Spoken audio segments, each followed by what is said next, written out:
So it is November the 2nd. My birthday is in 4 days. I don't have any plans that I don't, and I'm okay with that. Um,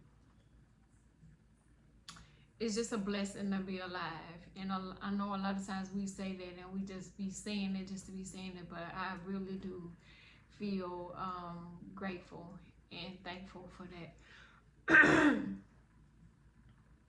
Yesterday, I wait, hold on before I tell a lie. Yes, yesterday which was November the 1st, I watched the Megan Thee Stallion documentary. Um, in her words or her story. Let me look it up so I don't be telling a lie. But it was on Amazon Prime, and I am I'm a big Megan Thee Stallion fan. Like I really am a big Megan Thee Stallion fan, and I don't know. I don't feel like it needs to be justified in the, you know, why I am a let me see, what was the name of the Megan? In her words. So she's telling her own story in her words. But first, before I get into, I freaking love the way Amazon Prime does their documentaries. Mary J. Blige's documentary I watched on Amazon Prime was done almost the same, but it was like, you know, animated, but it draws you in. So I love the way that Amazon does their documentaries. But watching this documentary, I watched it literally like with the covers up, you know, holding my, like it was really hard to watch. Um I knew about some of her story, you know, I've been following the case, you know, and some of what she's going through. But watching it, oh my God, I just wanted to reach through the TV and give her one of those great big auntie, sister, motherly hugs and just hold her and rock her. And she talked about how when she was a little girl, how her mom was into rap music and how she played the music and stuff like that. And that reminds me of how I, you know, listen to music with my own girls. But how her mom was the reason why she was into rap, why she did it. Her mom pushed her. Her mom told her when she was doing good. Mom told her when she wasn't going hard enough. Her mama told her how to control her breath and how to do that. And she was taking videos, and she was so, every time she talked about her mom, she did tear up and get upset. And she said that when she was in the 9th grade, her father was incarcerated, and then when she was in the 9th grade, her father passed away. So now she's down to one parent. And you know, so she's performing. She said she was performing in the club, anywhere you asked her, she was performing at it. And she said one of the important things that she told me, that she said that she's always been tall, but around her mother and her grandmother, and so all she heard was how beautiful she was, how tall she was, and how her height was her advantage, and all of the things that every little girl needs to hear. Every, you know, whether you short, you tall, you thick, you whatever, every little girl needs to hear some positive affirmations being poured into them on a regular basis. And I love that for her. But that also made me think about the things that, you know, were poured into me and the things that I pour into my kids. But also when I'm out, I try to also pour into other little black girls that I see that may not get it at home, or they may get it at home, I don't know. But I feel like it's up to me as a black woman to give little girls compliments, you know what I'm saying, to pick out things in them that I feel like is cute, or that I feel like they may need extra boost of confidence, you know, whatever God lays on my heart to tell a little girl, I'll tell them. And I thought that was real key for her now. And I'll go to explain it.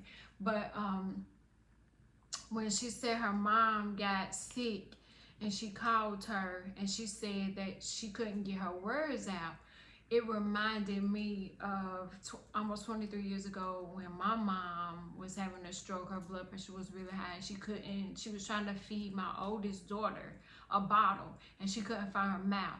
And just thinking about that, I thank God, you know, that I was there. When I was there, I was able to intervene and get her medical attention, because she could have lost her life. She could have dropped my baby. Like it could have been terrible. But they showed, this was animated, when they showed them wheeling her mom into the hospital, and then they showed her holding her mom's hand, and then she said they put her in the medically induced coma. And when she said, I had to unplug my mama, oh my God, that hurt so bad, because I don't know where she was physically or mentally, but on the documentary. And when I'm watching documentaries, because I'm not big on a lot of documentaries, but you know, I'm pulled in. She was in the room all alone. It was just her and her mama, and she said, I had to make the choice to pull the plug, because I know she would not want me to hold on to her like this. And she said, I had to make the choice. She didn't say we made the choice. I discussed it. It was, you know, unanimous. She said, I had to make the choice. It's got to be one of the toughest things in the world. And she said, and I, you know, I had to make the choice to let her go. And she died the next day. And every time she talked, she said, I try to be strong, but you know, I can't. I break down. And so that was in 2019. And you know, she said all she was doing, and she showed all she was doing was drinking and partying and working. I think she said 2 or 3 weeks later, she was back out on tour. And I don't know if you've ever experienced loss, but grief is tricky. Like it's a roller coaster of emotions. Like you happy today, and then you could just smell something that smelled like something that she would like, or you could hear something and you want to make a phone call and you want to tell. I am grateful to still have my mom, but I know loss, and I know when you feel these things, and that you think that when you finally have dealt with it, and you finally at a place where you kind of okay, and then something happens and you're triggered and you pull it back. And so you know, she got this homegirl, and you know, the homegirl, like, I know I gotta step in where, you know, her mama would have took over, and I'm gonna do this. And so now she got this sister friend, and she handling business for her and stuff, but she's still drinking. Like, she, you know, and as a lifestyle consultant, I understand you want to do whatever you can do to numb that pain. Whatever you can do to numb that fucking pain, you will do it. Be it alcohol, drugs. Salon said it best. I tried to drink it away. I tried to sex it away. I tried to drug it away. I tried to swim it away. I tried to shop it away. Whatever you can try to do, you do. But what you have to understand is, when that drug wear off, when that alcohol run off, when that credit card limit, when you come back, whatever, the pain still comes. Like, you numbing it, of course. And everybody wants to be numb. Like, who wants to feel that kind of pain? So of course you want to numb it. And what she was saying was, everybody around her was watching her. And when you young and rich, and you know what I'm saying, you got the wrong crowd around you, yes, they are co-signing bad behavior, negative behavior, because who gonna tell Megan no? Who gonna tell her, you know, nah, baby, you don't need to be drinking that. Nah, you know, that's your limit. Cut them off like this. Like, who gonna tell her no? Because for one, the people around her didn't have her best interest in heart, and for two, you don't want to piss off the money. Like, you know, that's Megan Thee Stallion. You're gonna tell her no. And so she didn't know, because she wasn't herself. She was kind of like on the outside, looking in at herself, spiraling. And so she was drinking, and she was partying, and she was looking for love and friendship in people who she thought she could trust. And she said that, you know, when she started hanging with Tori, she thought they were friends. And drinking and things like that, grief can cloud your judgment, because, you know, like she said in one of her songs, if her mama was still alive, she wouldn't have hung with some of the people that she hung with. She wouldn't have been in some of the spaces that she was in if her mama was alive. And everything that she's gone through has made her a stronger person, has made her the Megan Thee Stallion that she is today. And when I say I would love her to see this so that she can know that we are proud, like we stand with Megan. That's all that I kept trying to say, because she said it. A lot of times we don't speak out and we don't say nothing because we feel like we're gonna be victim shame. Ain't nobody gonna believe us. Who gonna care? And then she said, if this rich, famous celebrity, if ain't nobody gonna believe her, who gonna believe me? And watching her recount the shooting was really heartbreaking, because the way she did it, like she was like, he just was shooting.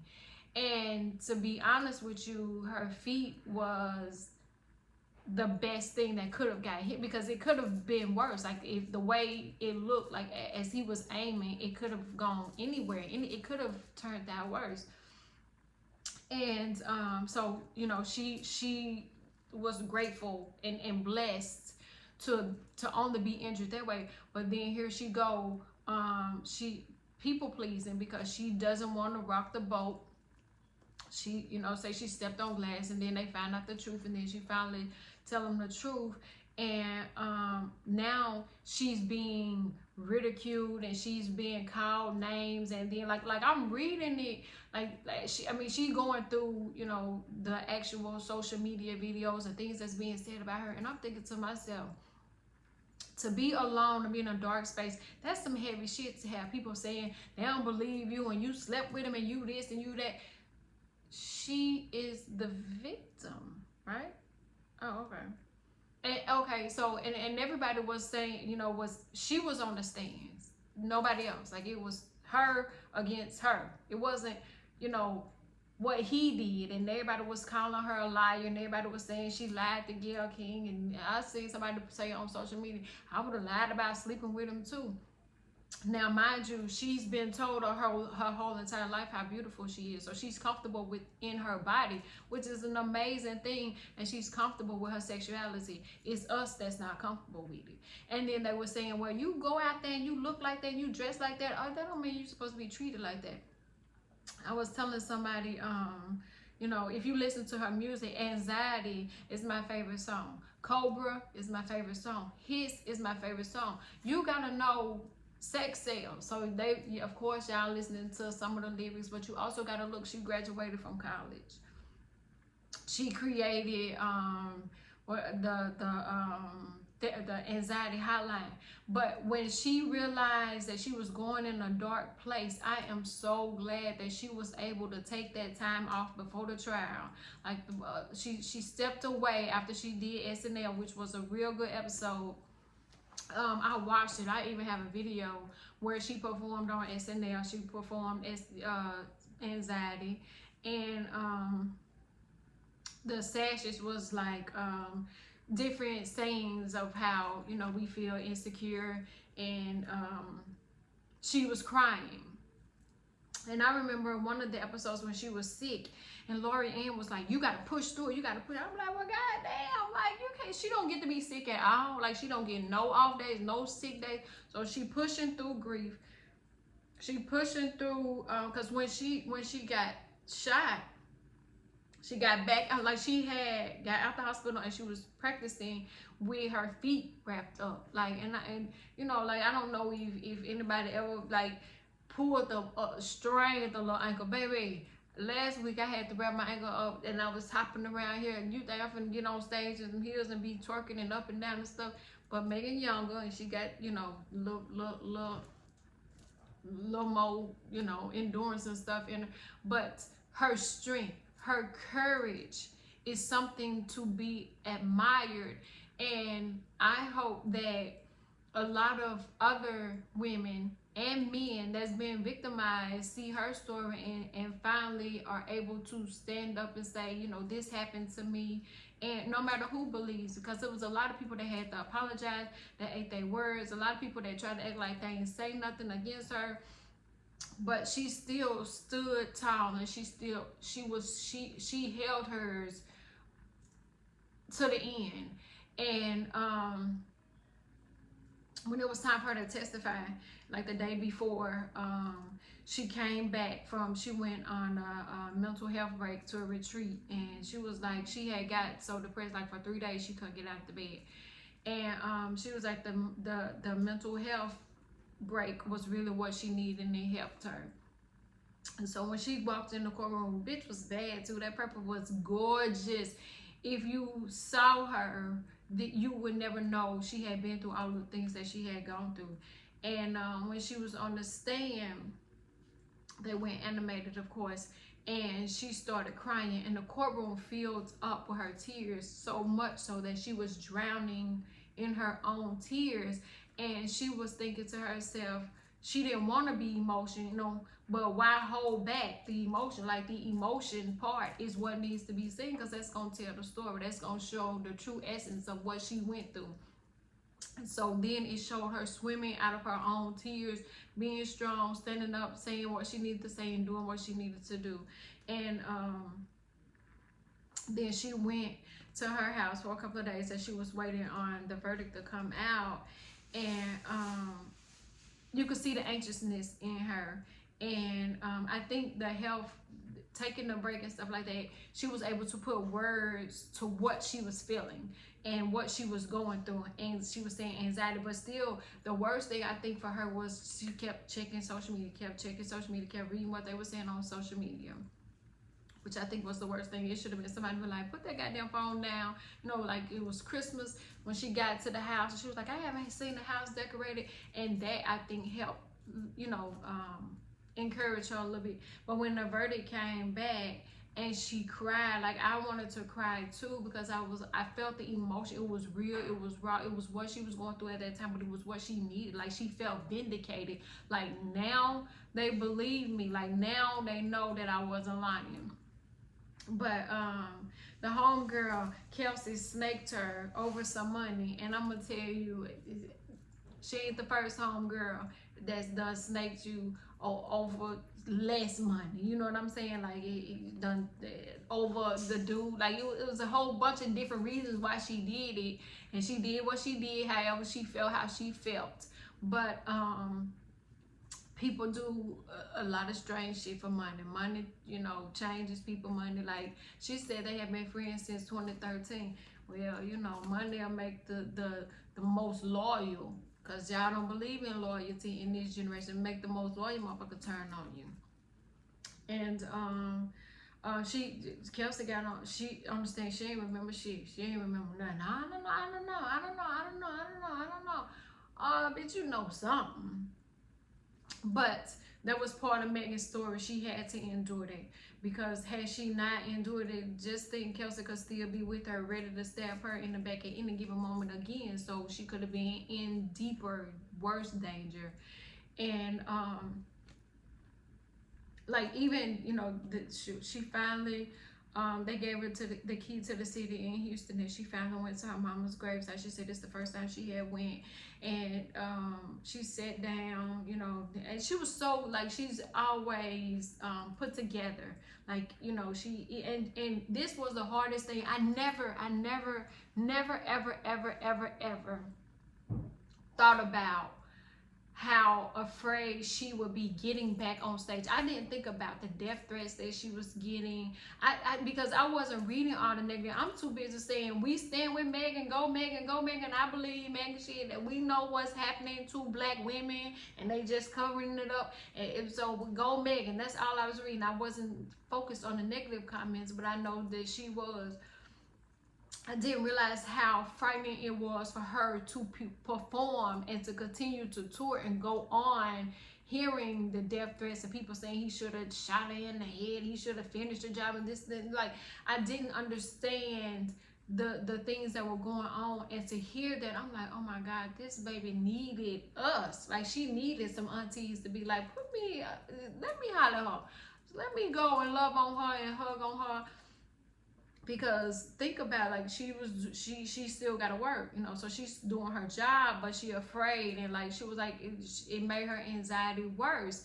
But now she putting words to it, and she was like, I fear for my life. I don't know what's gonna happen, and I'm scared, and this, that. And to hear her say that was so like, damn. You know, she endured all that alone, pretty much. You know, her mama gone, grandmama gone, daddy gone. She had a cousin that, you know, she said she was close to, but the home girl, the fake friend, she gone. And so it was just like, it was real emotional to watch it.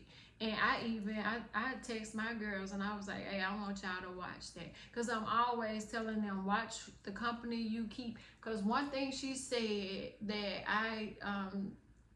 I posted on my social media page right away. She said her daddy told you everything that green ain't your friend. Baby, if that ain't no truer fucking words than I've ever heard in a documentary. Everybody that smiles at you ain't your fucking friend, and everybody that calls you sis ain't your sis. Cash doll, I'm listening to Cash comments. One day she your sis, the next day she your enemy. You have to watch the company you keep, especially if you are gifted or you got a light in you, because there are so many people that want to tear you down. They want to dim your light. They don't want you to shine. They you know, it's so bad, you know, the stuff that we have to endure. And I even seen where she had performed, I think at Rolling Loud, and then he came on stage. Like, you know, she said he was calling her, threatening her, so she had to get her number changed. Like, I mean, I couldn't imagine. I could not imagine having to go through that shit and then go through it alone. Like, I couldn't even imagine. I got a circle of, you know, a tribe, but I couldn't imagine even having to go through all that shit with even these people. But her going through it alone, oh my God, I just want to hug her. I just want to love on her, and I just want to say, you know, thank you for your courage to stand up, because now, because you stood up, maybe that's why Cassie came out and she stood up. You know, I can't really say that the two, but I'm saying, seeing the strength of Megan, because I mean, even the men in the industry was like, she lying and she this and she that and she this. I mean, everybody was like, she ain't this and she this, and like, it was so much. And I know, you know, they say words don't hurt, but that shit do hurt. That words do hurt, especially if you already in a dark place. And she said, as long as she winning, everybody eat. But the minute she down, where y'all at? Hello, hey, everybody gone. I felt that, like her, like that Anxiety album, like that shit is my favorite song. I don't know about where we at. You could be at the White House, we could be at my house, Jesus' house. That shit come on and hey, hands on my knees. But Anxiety album was one of them you have to listen to, because she telling you like, bad bitches have bad days too, and we have them more than you think, but we still got to fucking go on, which is part of the reason why I wrote my first book, The Weight She Carried, because we got anxiety, we got grief, we got stress, we got trauma, we got mama wounds, we got father wounds, we got abandonment wounds, baby. I can name the wounds out the wazoo, but you still have to get up, and you gotta be Megan, you gotta be Shasta, you gotta be Cardi, you gotta be Kamala, you gotta be Michelle Obama, you got to be who you got to fucking be, no matter what's going on in your life. I like Glorilla too, baby. She say, you might go to bed heavy, but it's another chance to do it right tomorrow. It's a brighter day, you know. But even with that being said, and Megan having the amount of money, she couldn't escape the grief. And grief, like I said, is tricky. It's just shit gonna come back, and it's gonna come back. And when you take your drugs, and when you take your drinks, and when you take your whatever, grief just sit back and be like, I'll be here when you get here. I'm gonna be here when you get here. You got to process it. And you know, a lot of times I was watching Cedric the Entertainer in the neighborhood earlier today, and they were saying black people don't believe in therapy. It's not that we don't believe in it, we was just discouraged from it for so many years. I'm saying, oh, you don't need therapy, you just need to go to church. There's more devils and demons and hell in church than it is, you know, walking around. Halloween was the other day, and I was talking to my niece because I was trying to figure out where to take the kid to trick-or-treat at. She was like, well, we wasn't allowed to trick-or-treat. My mama said that was the demon's day and it was hell and we couldn't do it. So we had to go to church, to Hallelujah festivals. I said, there's more goddamn demons in now than it is walking the street, but okay. You believe what you believe, but I'm so glad that she was able to say, you know, enough is enough. And I truly believe it's the relationship and it's the things, like I said, that her mother instilled in her. Because as a mother, as a grandmother, you are preparing your child, your grandchildren for later in life. You know what I'm saying? The stuff that you instilling in them now, they ain't trying to hear that shit. Like, what the fuck, you know, like you talking about, you know. But later on, you be like, oh damn, that's why she told me that. Oh, that shit makes sense now, because she was saying that what she was saying makes sense now. We don't get it in the beginning. Like, I'm trying to figure out now, like, what is it about young girls when we get like 16, 17, 18? And I found that from a friend of mine. Boys do it too. Like, you start smelling yourself and you want a little independence and you like, you know, fuck what she talking about. I'm gonna do my own thing. Like, why do we get that? Only to figure out in a couple of years when you really grown, because when you get 18, the law tell you grown because you can fucking vote. And you can make some choices on your own, but you ain't really grown until you out there on your own. And then what you do, mama, what I supposed to tell these people? Mama, they want to know this. Mama, they want to know that. I thought you said you wanted to be grown on out there with that. But I think that Megan's mom was smart enough to know the talent that she had in her daughter, and she fed that talent, she promoted that talent. She instilled goodness in her. She instilled strength. She instilled everything in her daughter that she knows she would need for such a time as what she went through. And to look at her now, I'm so proud. Like, I ain't have shit to do with Megan growing up, but if you want to hear one of Megan's biggest cheerleaders right here, I'm Team Megan. Go Megan. Believe Megan. And that's me. And it's not just Megan. I do it for mine. I do it for yours, because ain't nobody else standing up for us. And if we don't stand up for us, who else gonna do it? Ain't nobody else coming to save us. And I believe she got to that point where she was like, ain't nobody coming to save me. She said, I got all this money. I'm who I am. And people be wanting to trade places, but I'm in here with suicidal thoughts and drinking, like, nah, I got to get together, because my mama didn't go through that for me, for my story to end this way. And I'm so happy for her. I'm so proud of her. And I'm hoping that so many other young girls see, you know, yeah, she got a nice body, and yes, you know, some of her lyrics are very explicit, but some of her messages are like, if you do your homework on her, she is very, very intelligent. She is very determined. She is motivated. She's talented. She's gifted. She's so professional. And she is somebody that I would love to sit down and talk to. And aside from all the other stuff, I want to know what motivates her, what makes her still get up, and what makes her go the way she go, what gives her drive and her ambition. Like I said, her mama died. She was back on the stage.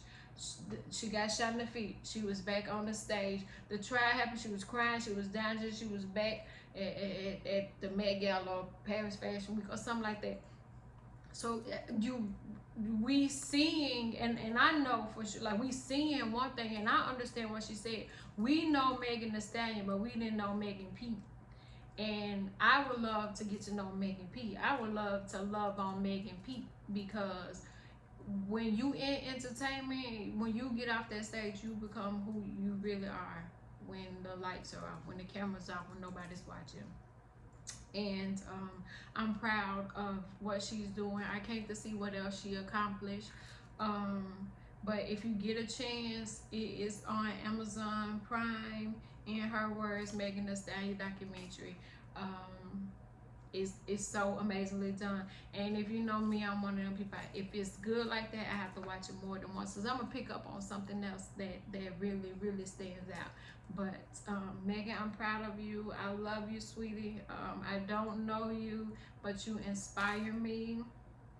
Um, you motivate me, and I hope that you're doing it to other survivors. You know what I'm saying? Because you went from being a victim to being a survivor to being a fucking hero. And I'm just proud to see how far you've come and can't wait to see how far you go. So check out her story in her words on Amazon Prime.